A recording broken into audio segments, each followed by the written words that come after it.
Welcome, everybody. Beer Guys Radio Show. Thank you all for joining us. Facebook, YouTube, Twitch, and Twitter, Brian. We are out there live streaming right now.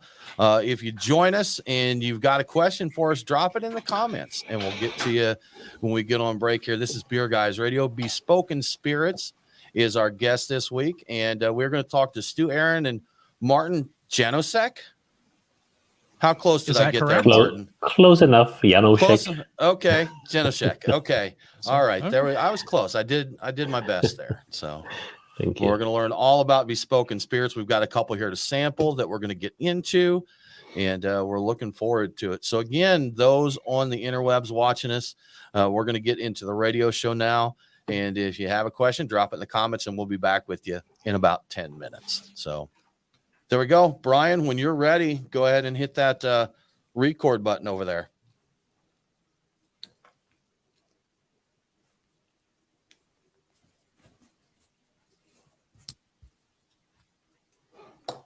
Didn't have our intro there. You said you.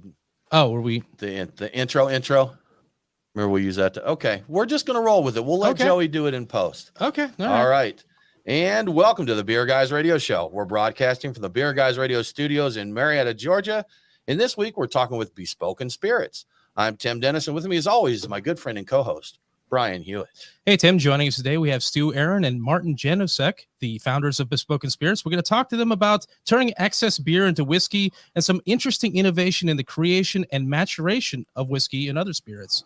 Guys, thanks for joining us.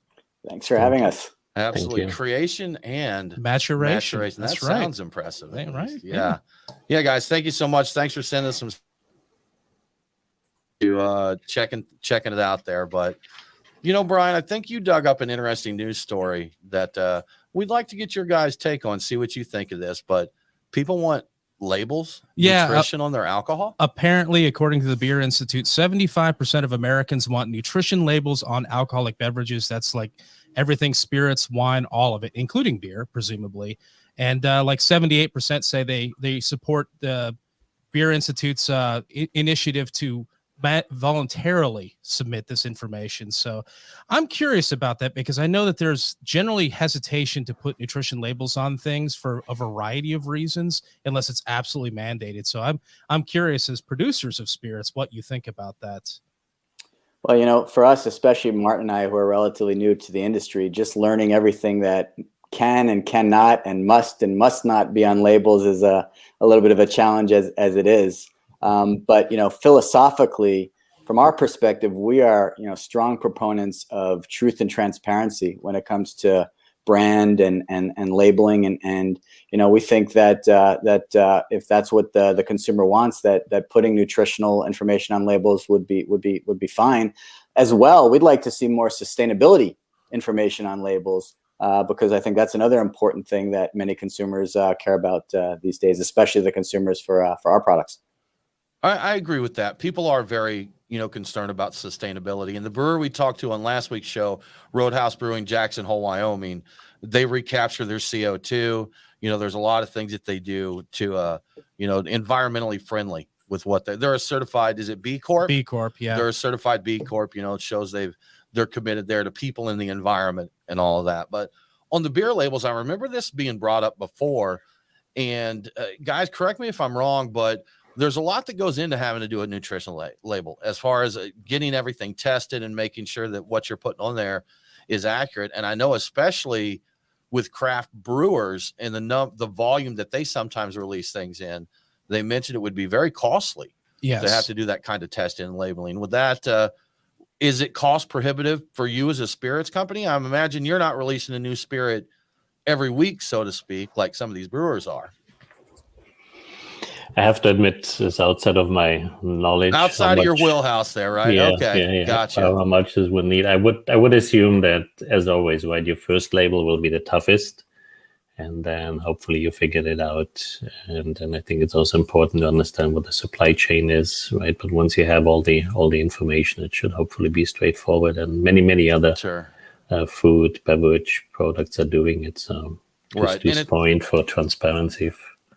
if think there's it's a good anything thing. I've heard from brewers is that labeling is just the easiest thing to do. Oh, They never have any trouble never issues with with getting that. labels approved. So You it know, should be good to go. the other interesting thing from our perspective is, as you'll hear a little bit more about as we talk about Bespoken, is a big chunk of our business is actually we provide services behind the scenes to the brands. Right. So from our perspective, they're actually doing the labeling. Okay, so, you just got to make the liquid then, right? Right. We only have to worry about labeling Okay. on the Bespoken branded products, but Gotcha. you know, about half of our business is you know, Intel Inside kind of stuff. So Okay, very cool. Alcohol Gotcha. consultants. That's the best kind of consultant. That's it. That's it. If you need some consulting on alcohol, I'm your man. Give me a call. So my one thought about this is I don't mind if people do, you know, voluntarily do it. The cost is prohibitive. What you're doing when you put that on a can or a bottle is now you open yourself up to liability. What if you're wrong? We're in a very litigious society. People sue over anything. So if you're wrong, especially in beer, which can vary a little bit from batch to batch, that I know the big guys keep it pretty consistent, but you get the little guys, and maybe they're not always hitting exactly their same ABV each time. You got a liability there. Your calories could be a little different. This could be a little different. That could be a little different. So right. You now have a liability issue. You know, my opinion on that, Brian, is that, and I know that all this labeling stuff has a little bit of variance. Like I think canned vegetables, you're allowed a certain percentage of like grasshopper heads. Oh yeah, probably in your veggies or what have you in your per batch. So there would be a little variation there, but what it would definitely make us see is a reduction in releases out into the market, because I imagine there would probably be a loophole, you know, kind of like with restaurants for say taproom releases. They may not have to do that, but to label to put on the shelf, they would definitely have to put that on there. So, you know, it would just drive more people to the tap rooms. And probably. it is a bottleneck there. There's only so many places that will do it. So now you have to get in line and wait for your evaluation before you can release something. And the more you think about it, the less ideal it sounds. If you could just magically wave a wand and say, oh yeah, that on the can, like that's no, but if you're going to do it right, there's a lot going on. A little bit more to it there, right? Absolutely. Well, Tim, I think it's time for us to get into the beers of the week. Well, Brian, as always, we've got a good list to drink, but our beer this week is spirits. Oh, yeah. So a little surprise there. We want to thank our friends at the Nest for sponsoring this segment. They've got spirits at the Nest, Brian. They got 48 taps of beer and wine, barbecue. So check them out. Kennesaw, Georgia. If you're in the area, go visit our friends at the Nest. So we're going to be drinking. We've got, I think there's numbers on these bottles that we've got here. There's a number 1 and a number 2, and I believe they're both 90 proof, it looks like. Or I think one is a 45. I don't have my glasses on because I don't have glasses, but I need them. Yeah. But it looks like they're 45% ABV, 90 proof. And I believe that one of them is what's called your original. Is that correct? The black label. Oh, yes. Okay, it is not. So, okay, you said.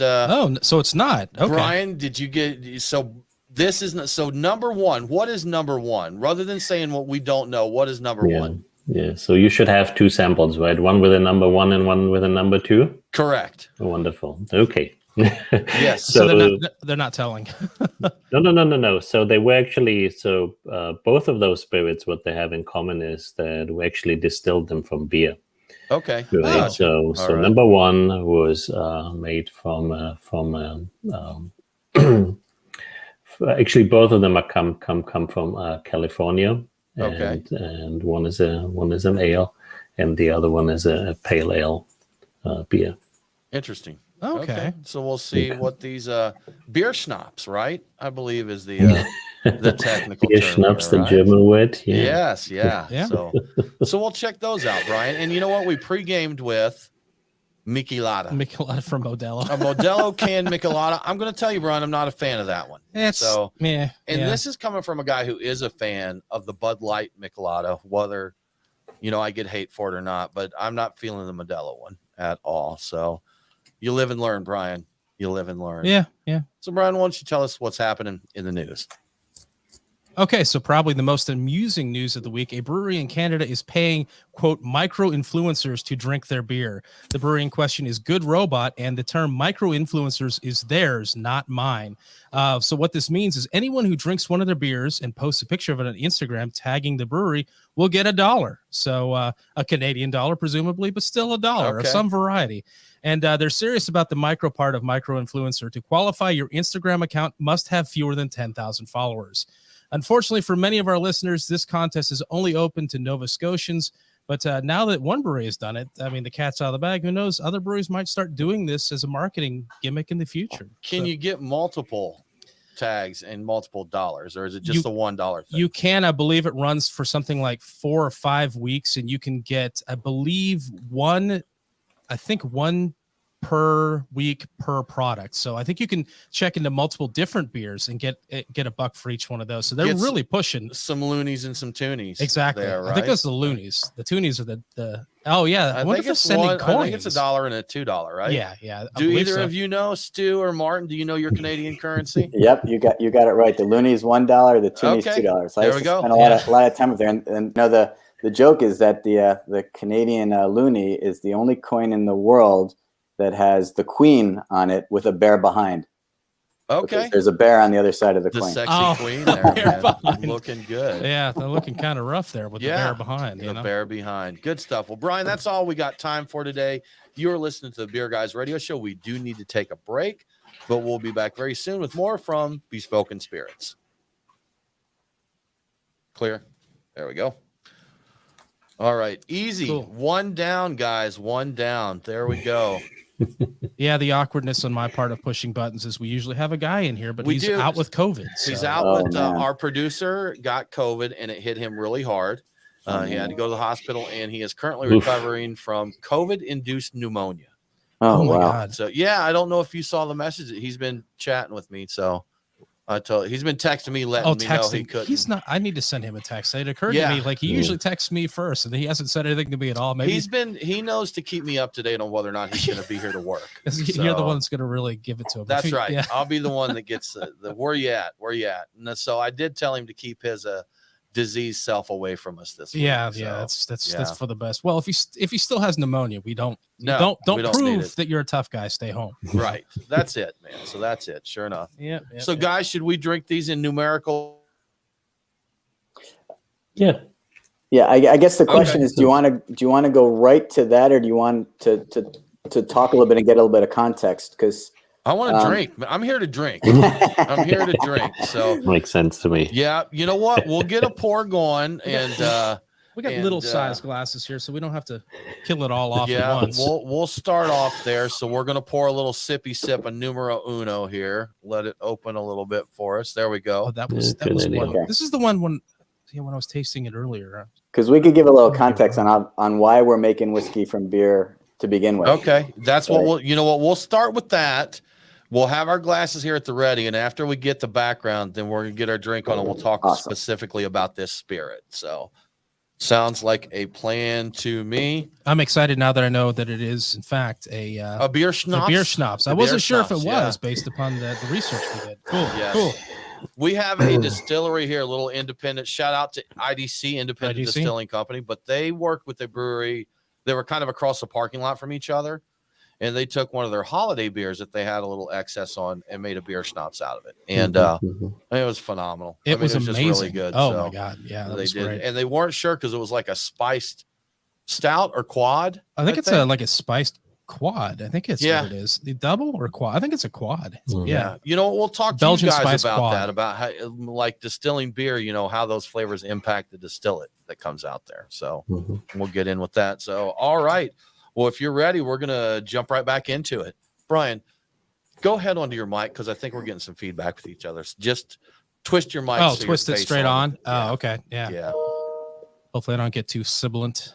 No, these are pretty good. If you keep them about a fist and a half away, and they pick up pretty good. So we're pull back over a little bit. We're good. Yeah. All right. Let's do it.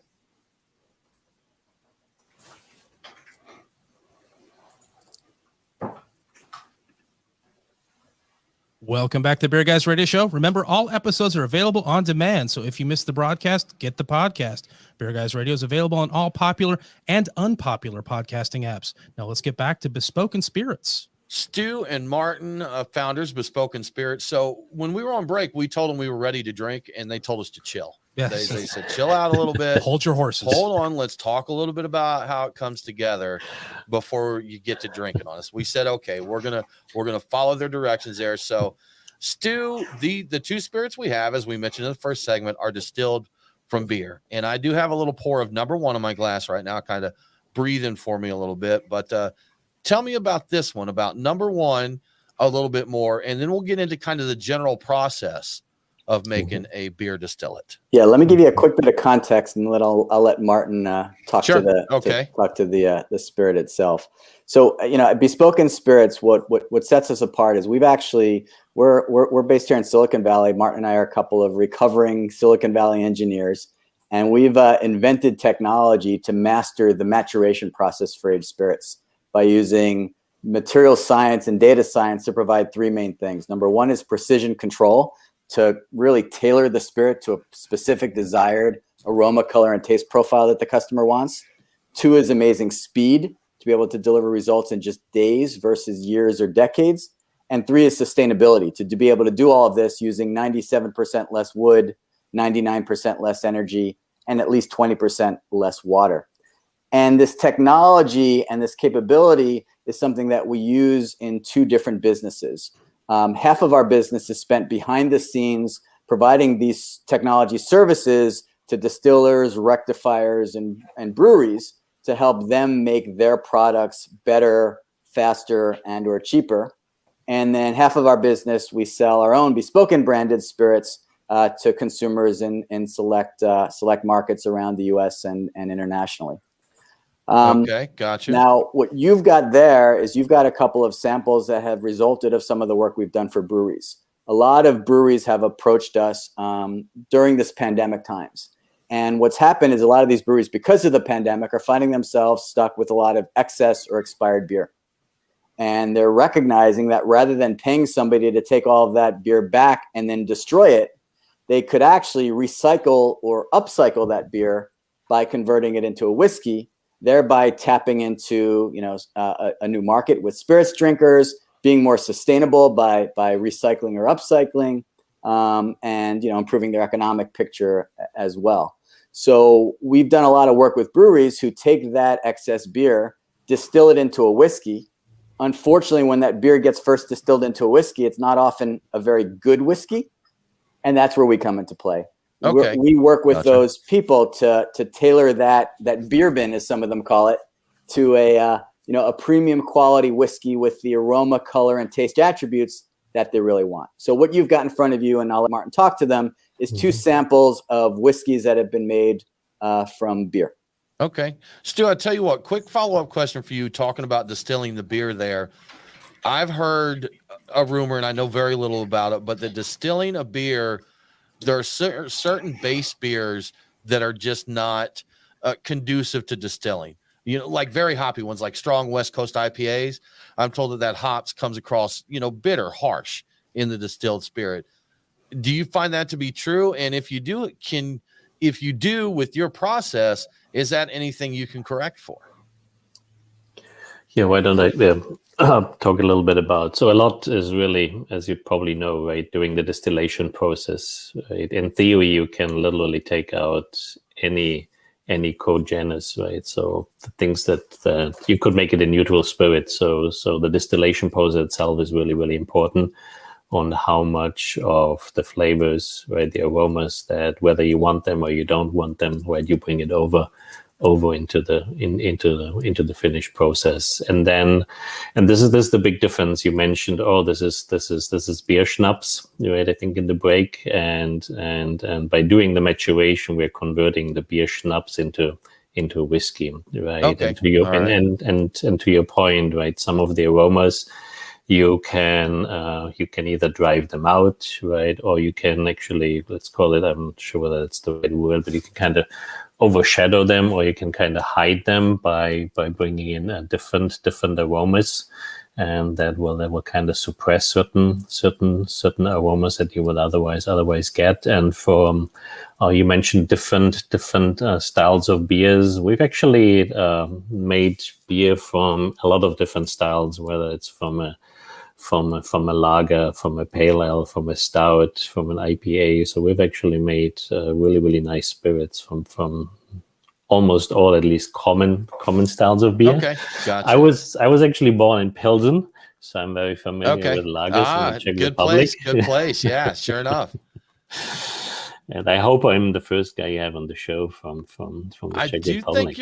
I do definitely think you're the first one we've had from Pilsen over here. That's for sure. So. We're big fans of your beer, Martin. So thanks for what the Czechs did for us there. So we appreciate that. So did you guys get started doing beer schnapps or distilling beers, or is this something you just kind of saw an opportunity and took that opportunity as it came along? That's right. We got started because 3 or 4 years ago, Martin was in a wine and whiskey club, and he was getting frustrated that to get anything good, he either had to spend a lot of money or buy some years in advance and sit on it. And he didn't understand why a 9-year-old whiskey was worth twice as much money as a 7-year-old whiskey, and what science backed that up. So he started reading and tinkering and inventing, and he invented the technology behind the company, which was initially about controlling the maturation process, putting as much craft into maturation as has historically only gone into distillation, to really provide precision control, so that rather than putting a spirit in a barrel and waiting hopefully but helplessly for nature to take its course, we instead instill the barrel into the spirit and control that process precisely to get the exact result that we're looking for out. Mm-hmm. Now, that said, Stu, we don't have your bourbon here, so we may have to find that. But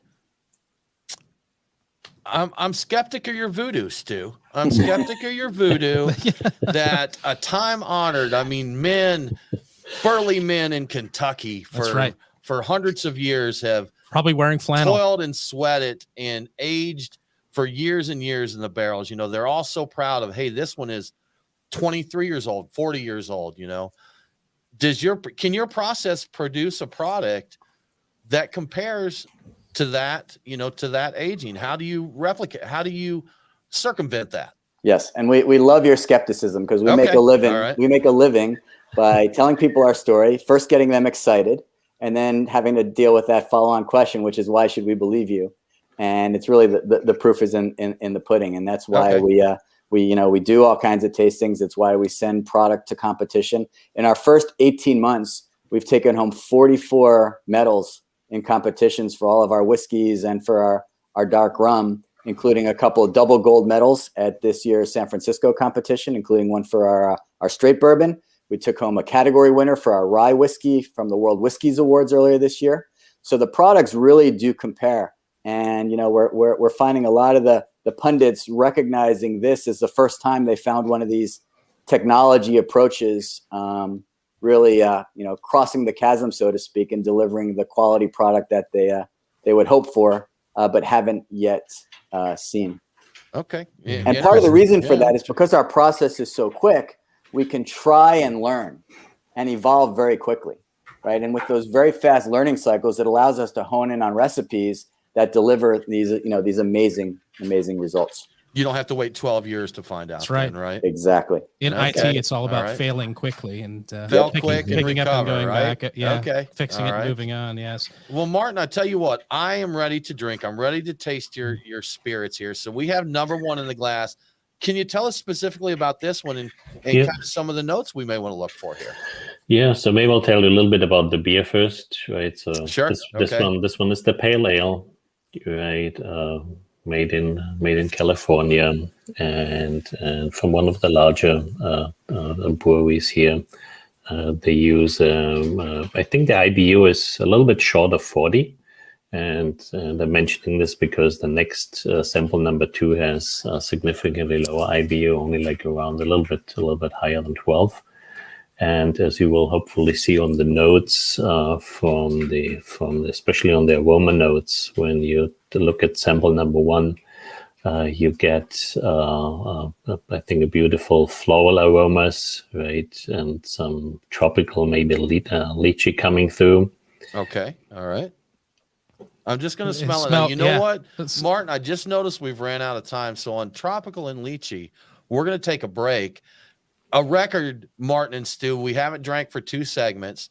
So a personal record on Beer Guys Radio. When we come back, we are going to drink this spirit. You're listening to the Beer Guys Radio Show. We do need to take a break, but we'll be back with Bespoken Spirits right after this. I'm going to wait till we come back in, man. I've already taken 2 sips. Tim hasn't, but I definitely have. You made it right to the end of the segment, though. I tasted it. I'm like, now that I know what the base is, I'm a little bit more intrigued by what I'm tasting. I had thought this was it was a bourbon clone of some variety. I'm like, okay. Okay. Yep. Gotcha. Give me a little drink of water here. I totally missed the 1 minute warning. I didn't see that. You know, we missed it. I think we missed it too. So that's why, because I'm sitting here rambling, and Brian holds up his phone timer, and I'm like, okay, because I just had noticed that I didn't actually know what our target was with the intro. We're not good at watching clocks and poking all the buttons now. We like to run our mouths. So Nate, get better. Hurry up, kick pneumonia, and get your butt back. We need you. In retrospect, we probably should have sent you a bourbon and a rye also, so that you could have had the more complete. Went through the gamut there. Brian is a big. I love rye. I like bourbon. I like bourbons a lot. I like wheated bourbons. Brian does like his rye, and I like scotches too. I drink the heck out of Whistle Pig. And I do like my bourbons as well. You know, I drink a fair amount of Kentucky Spirit, right? Yeah. Well, hopefully you can have you switch to Bespoken nearby.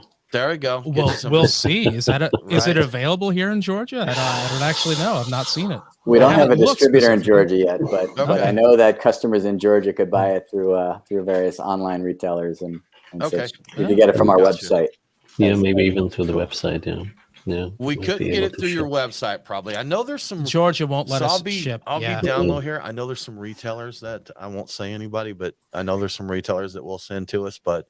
They're not supposed to. We can't even get non-alcoholic beer shipped here because the state of Georgia ranks it as that malt beverage in the same class. Exactly. Wow. Yeah. It's the most ridiculous thing ever. It's like you want to be good and not drink. You're like, you can't even. We can't even order that. No. Fine, and I'll go buy this $3. That's crazy. Me coming from Europe, you can imagine how hard it is for me to believe that. I know, exactly. Right? Why are we so uptight about this stuff? Yeah. I don't get it at all. Even Martin, are you in California as well? Are you both in California? Yeah, okay. So I mean, even there, the laws are pretty friendly. California, you can buy liquor right in the Safeway or grocery store, right? Yeah. I went to San Diego on vacation one time and took a day trip down to Tijuana and walked in the grocery store.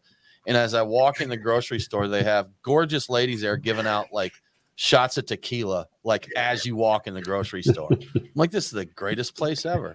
Now, apparently, you can do tasters in liquor stores. So here, they do now, which is nuts. Recent law. When I first saw them doing that, I'm like, this is I love your gumption here. I don't think about it. I'm on it, but it's like you guys are going to get in trouble. Don't tell anybody.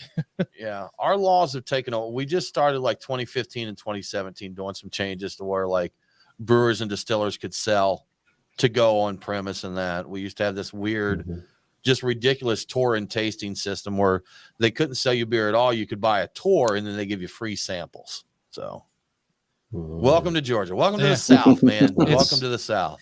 We're beyond that now, but it's still a little backwards. We're there. Cool. All right. Well, let's get back in, do some drinking. Guys, anything before we get back on here? You ready to do it? Ready to go. All right, here we go.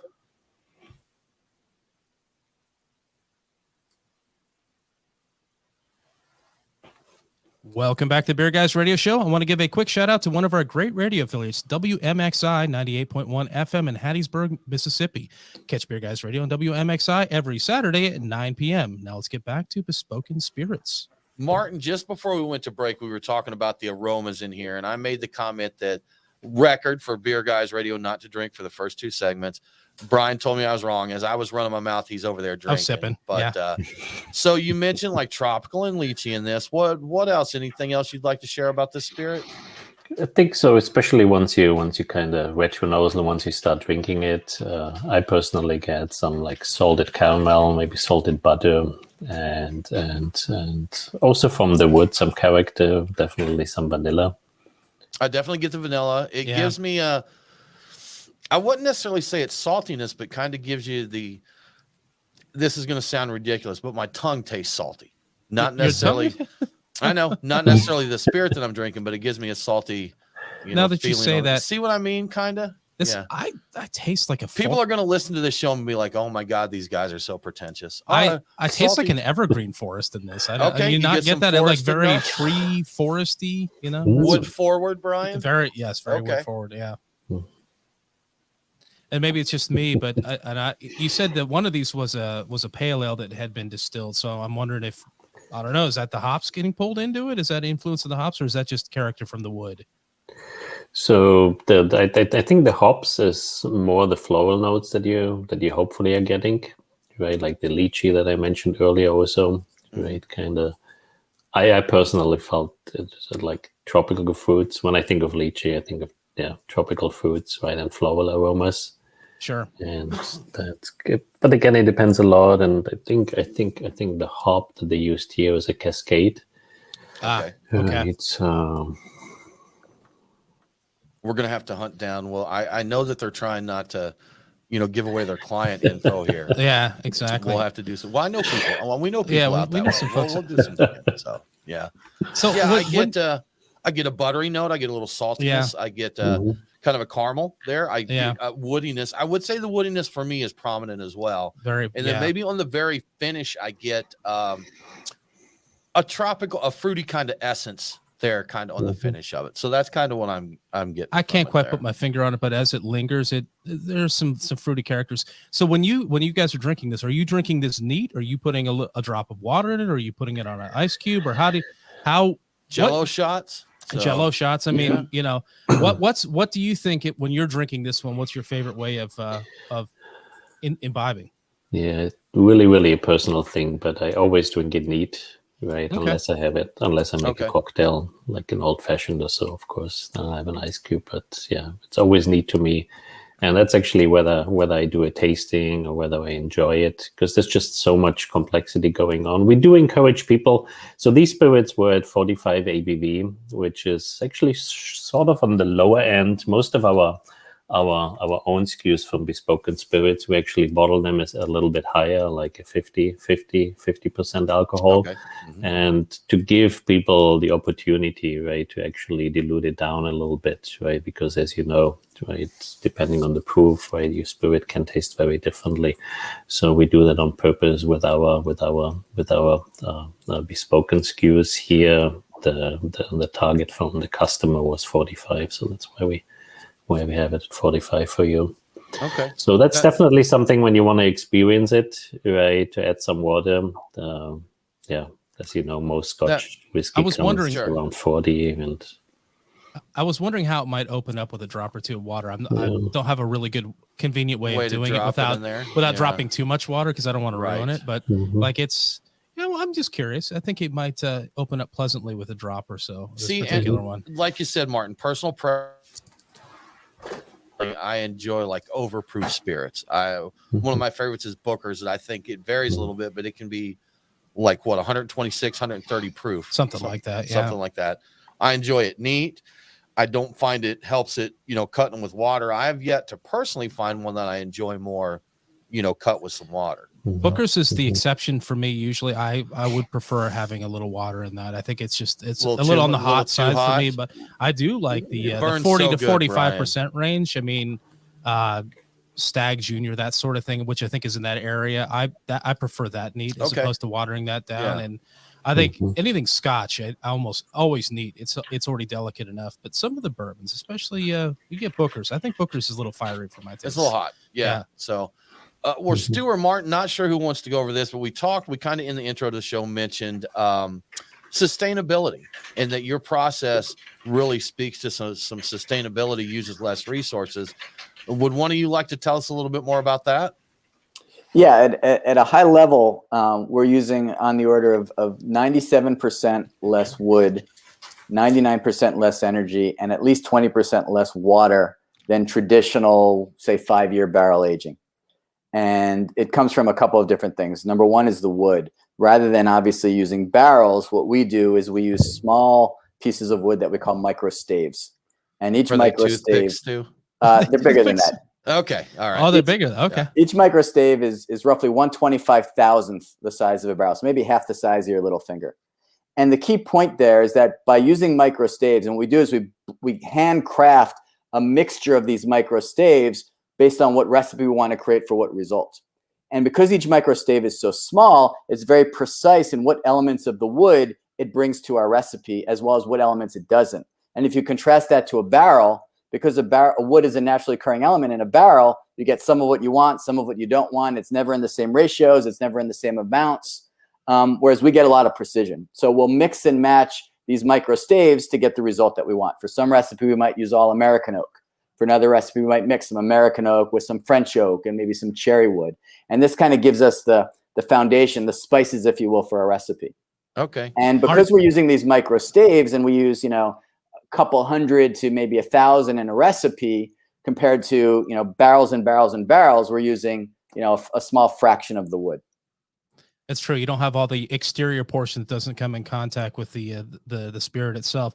Are you able to char micro staves? Yes. Or do you bother? You are able to pull that off. Okay. And that's the other piece of craft levers that we have to pull here. Other than compared to the barrel where you have high, medium, and low, which isn't very well defined and also isn't very consistent, we can char each micro stave or each collection of micro staves at different temperatures, to different depths, for different durations, on different surfaces, in different atmospheres and air makeups and moistures and things like that. And all of those levers in terms of how we craft and blend and select this microstave mixture and toast and char is really the cornerstone of how we create these unique recipes and these bespoken results. One question I know you probably have been asked, actually, I know in doing my research that you definitely have been, but I have to ask because somebody listening is demanding that I ask it right now. Bourbon, one of the few requirements it actually has is to spend time in new American oak, and you have a bourbon. So I know your thing is to turn around spirits very quickly. How do you deal with that requirement of bourbon, spending time in unused American oak like that? Yeah, and that's right. And we're as we said when we were talking about nutrition earlier, we believe in transparency. We're transparent on the fact that we're not adding age to the products that we work with. So our bourbon has spent time in a new oak barrel before we do our work to it, and it's enough time that the TTB declares it a bourbon.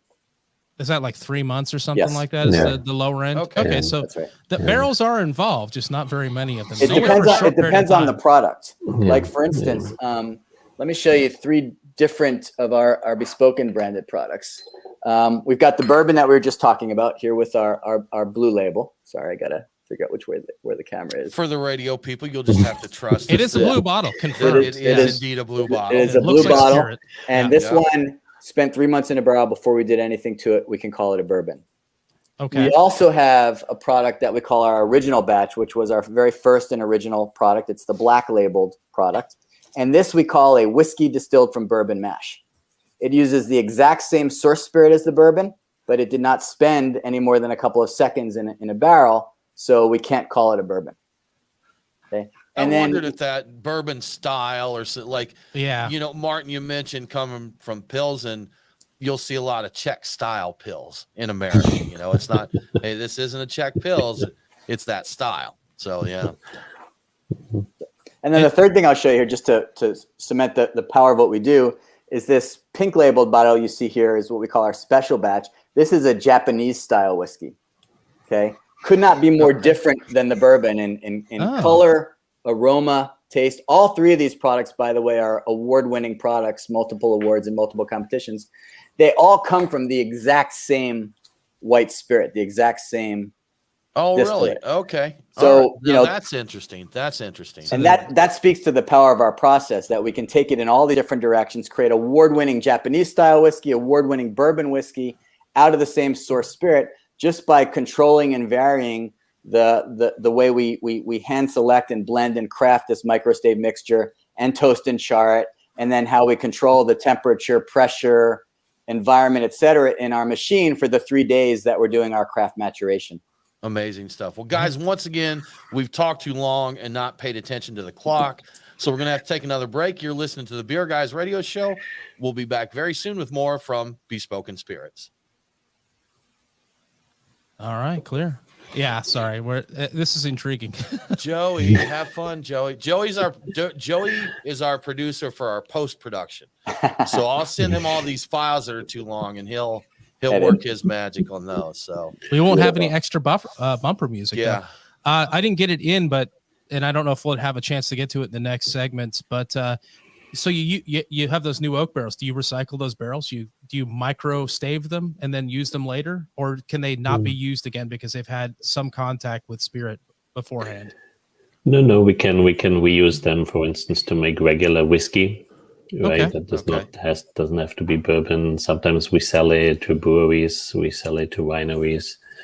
For as you probably know, a lot of wineries are doing bourbon aged wines, especially Cabernets, and so we definitely reuse it. But I personally hate the idea that we have to use them, but it's just a requirement from the TDB, and people know bourbon. Right? Yeah, if it's much, right? So makes a big difference for the customers. Yeah. Okay, that makes sense. So it does spin. Our bourbon is bourbon. Do you treat any of your micro staves with sherry? Because I do like sherry treated or sherry finished some spirits. I know that I think rye has been. No, I'm sorry, that was rum finished in rye. But some of the scotches, a lot of them, sherry finished. Oh yeah. I do enjoy that a fair amount. Right, Macallan is famous for that. Right, and yeah. So we have customer projects where people want it with a sherry finish. Absolutely. Yeah. I'm nosing number 2 right now, so I'm getting ready to get in there. So I'll take a big sniff off this Michelada to clear my nose. There you go. No, I didn't help at all. No, never mind. Now all it smells tomato. Yeah, that's terrible. Bad idea. Cool. All right. Well, guys, to be honest, we haven't followed our script a lot. We've just kind of chatted with you as to what's come along here. But as we roll into this last segment, is there anything specifically that you guys would like people to know? I mean, I think we've hit on a lot, which we appreciate. Yeah, good. Sure. So I feel good about what we've covered. So let's make sure we get whatever questions you've got left. We'll just, Brian, is there anything specifically? I've got questions about, because I do a lot of custom stuff. I'm curious about how that works. How, like if it's individuals come in or retailers come in or distillers come in and some stuff related to that. I mean, I haven't really looked over it either. Okay, cool. Well, you know what? We'll come back in. We'll talk a little bit about that. Then we'll talk about all number 2 here some as we sip it. So sounds good. Sounds like a plan. All right, Brian, when you're ready, hit that button. Okay. Now let me grab my stuff.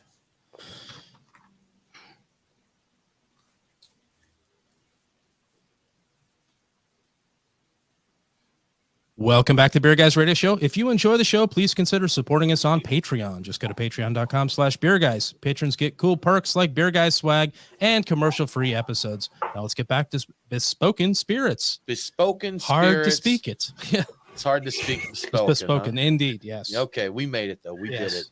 Stu and Martin, so we wanted to talk a little bit about kind of the custom spirit making side that we talked about, like with these spirits that we're calling beer schnapps.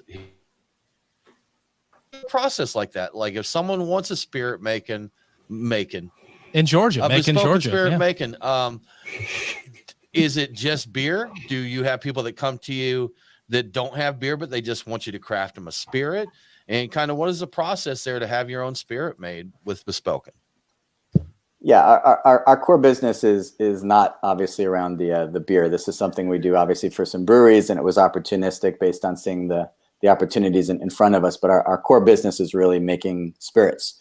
And as I said, half of our business is working with distillers, rectifiers, retailers, brands, celebrities that want to make better, faster, or cheaper, or all of the above. And so when we've got somebody who wants to create something custom from scratch, what we'll do is we'll sit down with them and we'll go through a design process where we're looking for kind of the exact aroma, color, and taste profile that they want that product to become.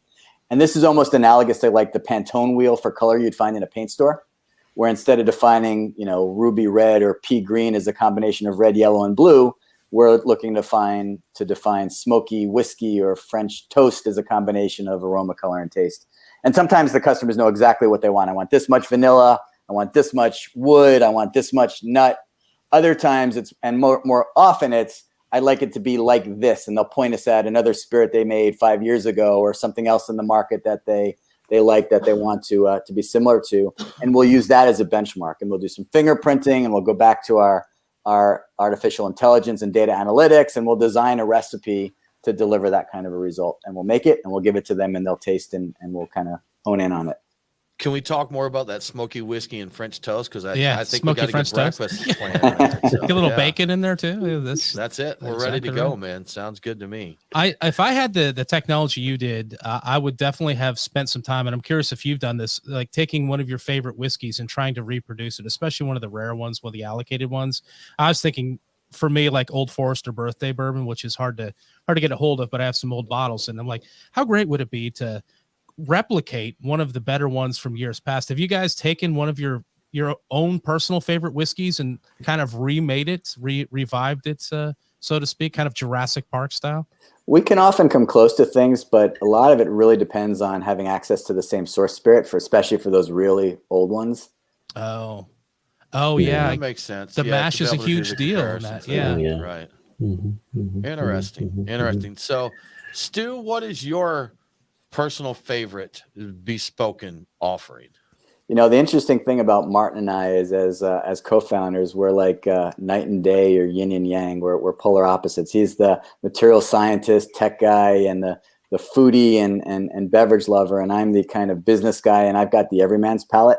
So it makes us really nicely complementary. He tends to gravitate to the stuff that the experts and the aficionados like, and I tend to gravitate to the stuff that the everyman and the novices like. So I tend to like the sweeter stuff. I'm a big fan of our straight bourbon, and actually we've got an American light whiskey that is really awesome in cocktails. It makes the best whiskey sour I've ever had. It's a little bit got honey and marzipan notes, and that's really my favorite of the Bespoken portfolio.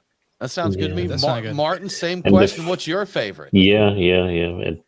A long time I had a hard time really picking one. So it kind of moves. But we talked about our rye whiskey briefly.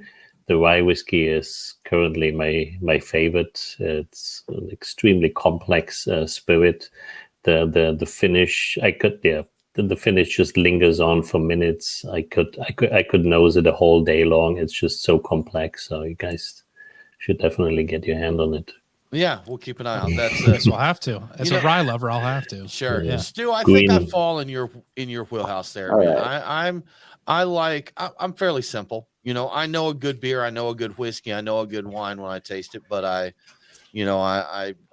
enjoy a pretty big range of things there, and I like a good. It doesn't have to be crazy for me. Like Scotch, one that I really enjoy is Highland Park 12, which I think is a very good baseline introduction to Scotch. It's got a little peat, but it's not too peaty. It's not crazy. That's the one I always point people to if they're going to explore Scotch. Go to a Highland Park 12, because that's going to give you all the notes to let you know what Scotch is about, but it's not going to trash your palate like the Lagavulin that I have over here, so. Or some of them Ardbegs that I like so much. Little alligator. Yeah. Good stuff. Ugadal, I think, is one of my favorites. Okay. Ardbeg Ugadal, and I do like Talisker 18 and your you like the peaty stuff. 16 that you like so Lagavulin. much. Lagavulin 16. Yeah, that's I like most of them except for like Lafroig. I just think is just horrendous. Just medicinal, and I just don't get that people love that one. There's at least one of those that I enjoy a fair amount too. Yeah, so yeah. But I'm also a rye, so I would imagine I'd be in the rye camp with you, Martin. So okay, that's probably so, huh? Most likely. Martin, we have number 2 in our glass right now. Can you tell us a little bit about this spirit as we do some sipping? Yeah, beer from the Central Coast. It's an ale. And I think I mentioned significantly lower on the IBU. So you would expect also less from the original hop to come over from the distillation process. So as you probably see, it's going to be less floral. Right? I do get some stone fruits on it. But I think the vanilla comes out more, and also I personally I love caramel, so I kind of taste almost caramel and everything. So that might be. I get now the bottles we have put both of these at 45%, but you said this one is actually lighter. Is that correct? No. Both are 45. Okay. Both Yeah. are 45. This one to me, the aroma, even though they're the same, is lighter to me. This one presents itself a little lighter. I do get caramel on the aroma. I get caramel on the palate on this one as well. So this one to me comes across softer than the other one, even though I agree. They're kind of banging at the same zone there. This one's a little bit more desserty than the other one. The other one was a little more intense. This would pair nicely with your Dunkaroos, Brian. That's right. It would. Yes. Yeah. Are you guys familiar with Dunkaroos? No. So Dunkaroos were this thing in the 90s. It's a little cookie that has got a little tub of like cake frosting that you dip and eat. And I think in the 90s, the mascot was kangaroo. Dunkaroos kangaroo. But anyhow, to make a long story short, they're back. And people are losing their minds because Dunkaroos are back. And I had no idea what they were because I didn't have those in the 90s. And Tim was like, well, have to have it. So I brought Brian some Dunkaroos that he's going to pair with your spirit. Yeah, so I prepared for this by drinking a Michelada, eating Dunkaroos. So my palate is perfect for tasting spirits right now. Perfect. Good stuff, man. Well, guys, what else should people know about Bespoken? What is anything else that we haven't covered here that people really need to know? I think important, we haven't talked about it explicitly, but our process is the way we make the spirits is we don't add any additives other than the spirit and the wood, right? So we don't add any additives for flavor, taste, or coloring. Right. And I think that's an important part.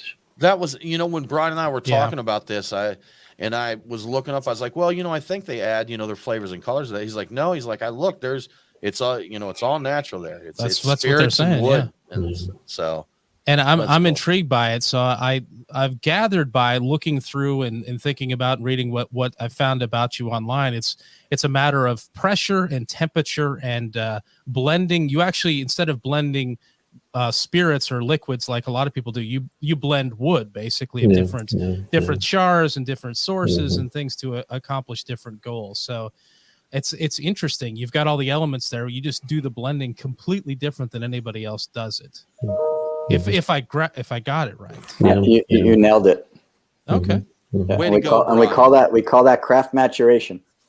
Craft maturation. Okay. And that's I saw the term on your website, the ACTivator technology, and that is aroma, color, and taste, correct? That's right. All right. Get those in there. Those the important components, Brian. Everything that people need to know. So you do this with spirits. Is it possible to take what you're doing and apply it to, say, wine or beer? Yeah, I mean, the technology really applies to any barrel-aged product. So it could certainly apply to wine and beer, soy sauce, vinegar. We've obviously, as a small company, we've focused to begin with, and spirits was the place where we chose to begin. Interesting. Oh, I hadn't even thought about some of the other ones. Now I thought it might be a challenge with beer because I don't know. Everything else is still, and beer is carbonated. I don't know if that would cause problems, but maybe not. I guess I want to try some barrel-aged soy sauces. I've heard people talking about things like that, and I'm interested. There. Oh, that would be intriguing. Well, Stu, Martin, thank you so much for joining us. We greatly appreciate it. If people want to learn more about Bespoken Spirits and follow along with what's going on, what is the best place for them to do that? Check us out on our website at bespokenspirits.com or check out our Instagram at Bespoken Spirits. Sounds easy enough. Yeah. Guys, thank you so much. We appreciate it. Well, that about wraps. So join us next week as we talk to Neutral Ground Brewing Company. Very excited. Good longtime friend of ours opened his own brewery in Fort Worth, Texas, and we're going to talk to him. For more craft beer info, follow us online. We are Beer Guys Radio on Facebook, Twitter, and Instagram. Thanks for tuning in. Have a great week, and don't forget to drink local. Cheers. Clear. There we go. Almost forgot to hit the stop record. He's over there drinking. He forgot. I was like, I'm going to sit here and drink some whiskey while you're ending the show. Good stuff. Well, guys, thank you so much for joining us and sharing your spirits. We do appreciate it. Thank you. And thank you. So the show goes out on our radio station Saturday and Sunday. Okay. We actually have a couple. I think they're near you. I don't think they're there. I think Victorville and Susanville. Yeah. We saw today. You guys are in Silicon Valley. That area is away from the fires, right? Yeah. Yeah. We're Yeah, starting we to get saw- some of the smoke today, but we're Okay. a couple hundred miles Yeah. away from where Yeah. the bad stuff Yeah. is right now. We're sending out positive vibes to our affiliate in Susanville because the news I saw this morning said it was like The fire's approaching. approaching Yeah. Susanville, like less than 10 miles away coming Ugh. in there. So Yeah, that's scary crazy stuff. Crazy stuff. Yeah. Guys, hold just a second. I'm going to clear us here from the live stream and just hold a minute. I'll share some info with you. Live viewers, thank you so much. We really appreciate you hanging with us and checking this out. And we'll be back next week to chat with you again.